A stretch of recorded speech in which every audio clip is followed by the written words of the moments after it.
Jeff Bezos is the richest man in the world, worth over $170 billion. You think with that kind of wealth, women will be falling at his feet, right?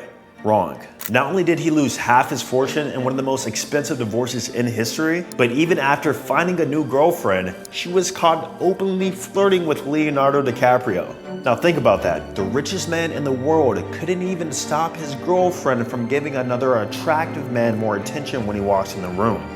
If that doesn't alone prove that money won't solve your dating problems, then I don't know what does. Now, I've coached hundreds of successful men, from lawyers, doctors, to even entrepreneurs who are making millions. And they all came to me with this frustrating problem. Despite making a lot of money, they still couldn't attract the woman they actually desire. So today I'm going to reveal to you why wealth alone is actually sabotaging your dating life and the principles you must master in order to create real attraction with women. Let's begin. All right, so the issue with guys who have money in terms of attracting women, because that is the main issue here, is that you're not attracting the amount of women that you want or the type of woman that you want. First off, you gotta understand and realize that women cannot see a money sign above your head. They don't know your net worth. They don't know how much you have in the bank. They only know what you signal to them and what you tell them. And a lot of guys who have money mistake that being high value equals being high net worth. Because your whole life you probably told yourself whenever you get the money, the house, the car, whatever it may be, that women will just come to you because you're high value, because you have a higher S&V. Well, that's not the case. In fact, most rich guys have what I call an asymmetrical S&V or sexual market value, meaning that everything else is absolute dog shit, but their money's on point. So for example, charisma. Have no charisma whatsoever. Couldn't capture a room, couldn't hold a conversation, couldn't be witty. We'll rate that a 4. Looks, your sex appeal, your style, how you carry yourself, your swagger, it's a 5, it's average. In some cases below average, especially. Think about the Jeff Bezos example, right? Leonardo DiCaprio, whenever his wife was just looking at him with just raw desire. Sure, Leonardo DiCaprio, he's a pretty handsome guy. He looked a bit taller too in that video. But Leonardo had all these things that Jeff Bezos didn't. Sure, Bezos is super rich, but the charisma, the looks, the charm, it was just subpar. And for that reason, that's why his wife was looking at DiCaprio with such intense desire and an intense gaze. That's why rich guys don't realize too is that even if you do attract a woman, you still have a high probability of her using you through the means of getting a child with her, and then she leaves you 2 years later. Now you got to end up paying child support, alimony. she's pressing for that marriage, whatever it may be, right? So next we got emotional intelligence. This is more so revolved around understanding and realizing that men and women are different and showing that within your communication. And then also your status.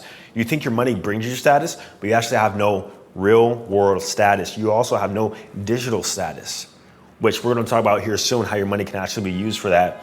Light conversation, and then once again, your money's great, but everything else is dog shit. So the truth is, in your eyes, you're high value because you have millions in the bank, or because, you can buy whatever you want, but money at the end of the day is not going to make a woman wet for you. It's just not. For lack of better words, I had to say it. So when does money actually matter in terms of attraction? And I always argue that this is really the only time that it would matter. And it's really not good things if you think about it. So number one is if you're leading with your wallet. So immediately leading with the nice car, showcasing how you can take her out to a really nice restaurant. I actually have a client who lives in Australia. I have 2 clients who make millions of dollars a year.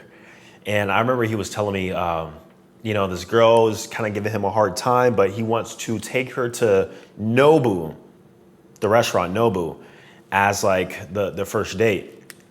And I'm like, bro, I understand this is like a walk in the park for you, but maybe first try and suggest something a little bit lower effort or a little bit lower on the scale of financial wise. I'm not saying you have to go on a walk in the park, but perhaps maybe a lower restaurant or even going out for drinks or something like that, right? So that way you can test her desire for you, because whenever you lead with money through experiences, what are you attracting? You're attracting obviously gold diggers, women who only want you for your resources. And then also you immediately position yourself in what I call the provider frame, in which the the woman now has an expectation for you to consistently provide those experiences or even start paying their bills. And that's what we don't want to do. Also, if you're in the provider frame, you're going to notice a decrease or lack of or a delay of sexual intimacy. Then also generally a lack of respect. Now, speaking of lack of respect, we got the sugar daddies or the tricks or the marks, the guys who pay women with no sort of intimacy, or actually sometimes there's intimacy involved, but these guys are straight up just paying women just because they can. Now, even if you could, we all know, hopefully, that you should definitely avoid that because you're going to get absolutely no respect whatsoever. And the guy who she's actually sleeping with, the guy she has an actual genuine desire for, guess what he's doing? In most cases, nothing. Nothing. Going right over his place, taking her out for some ice cream. That's the guy who you want to be. You don't want to position yourself in this frame just because you have it. Even if you had Jeff Bezos money, you still don't want to do that. All right, so let's talk about some attraction methods that actually work with your money that you should use. First one is money can get you access. So access meaning to exclusive clubs, environments, communities, events in which higher quality women may already be at. I found that when it comes to really attractive women, you know, the 9s and 10s, the 11s, the ones where they're like drop dead gorgeous, it's not that they're rare. It's just the fact that most normal to average guys don't have access to them because they're not in the places in which these women get invited to. So if you actually look in your city, find these exclusive members only clubs, or maybe have a network and connect with other people who are doing well like yourself, and find where these events are happening, you're more likely to run into a woman in which you will never see in the street or even on Tinder or other dating apps, right? So access. Also, number 2, you want to build a new physical identity. Listen, if you have the money, you then deploy those resources in order to increase the genuine desire right here in the looks section. Refining your style, getting your clothes tailored, finding outfits that match you best, even having like a private stylist. Like these are all the things you should deploy your money into in order to actually attract genuine desire. And I forgot to mention this too, but you know, I've been making money for quite a long time. When I was 23, I think I was making like $500,000 a year. And so I was mostly dating like these college girls, these 19-year-olds, these 18-year-olds, and they were used to dealing with the broke boys. So the college frat guys who share a room with like 7 other people, not doing shit.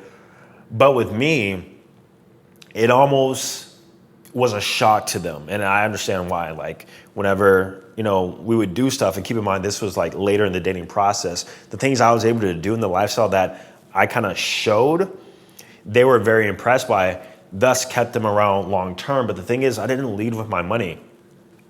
I actually allowed them to discover what I have over time. So even on the first date, I didn't pull up in the Corvette. I pulled up in the Camaro I've been driving. I didn't offer to pick her up or take her home to show off my nice car. I even didn't wear the Rolex or the Cartier. I would wear the Tissot or the Fossil, you know? Discovery trumps disclosure in all cases. Because what you have to do, especially as a man with money, is that you have to test women, more likely to test you as a man who has the money. So when you test a woman for genuine desire, for interest, to see if they are the gold digger, this is how you do it. And you can see how much they really vibe for you. And then on the back end is where you can showcase, you know, your lifestyle and the money and the things you can do and provide, which will actually make that attraction bond a little harder and difficult to break. All right, so I just had to mention that, throw that in there. After new physical identity, we're gonna go with lifestyle showcase. So if you are rich and you have a high net worth, you could probably live a lifestyle in which you could probably show off on Instagram, taking dope pictures, with your car, on vacation, travel, doing cool things, even hiring a photographer to follow you wherever you go and capture these moments so that you can implement an online dating strategy. So for one, we talked about the access in person. That's definitely going to help, but it's not a guarantee, right? But whenever we actually start to build out the IG, showcase yourself in these nice restaurants, these nice places. Some might say that you're leading with money, but that's not the case. You're more so showing your lifestyle. And then women naturally will want to be a part of that. And so once you do this enough, your IG then becomes a lead magnet for you on autopilot. This also includes networking with higher status people or people who are in your network who might have some credibility and authority or who are well known. Going back to my client in Australia, this guy, he's always meeting somebody super important and super famous. So I'm like, okay, get a picture with them. Don't look like a fan, but you can then leverage that a part of your IG too, maybe part of a lifestyle carousel. So the point is we need to showcase our lifestyle. And then from a mentality standpoint, you must remember that you are the prize. You are. You bring more to the table. You have more financial resources. You're providing her a lifestyle in which she can never afford by herself. You provide that provisioning, that security, that support. And so for that reason, you don't succumb to the woman's frame. She stays within your frame the whole entire time, and she understands and realizes that you are quite essentially better, quote unquote, than her. And when a woman operates this way and she understands that, she is likely to be very feminine, to be very submissive, to be very cooperative, and to bring value, even more value to your life.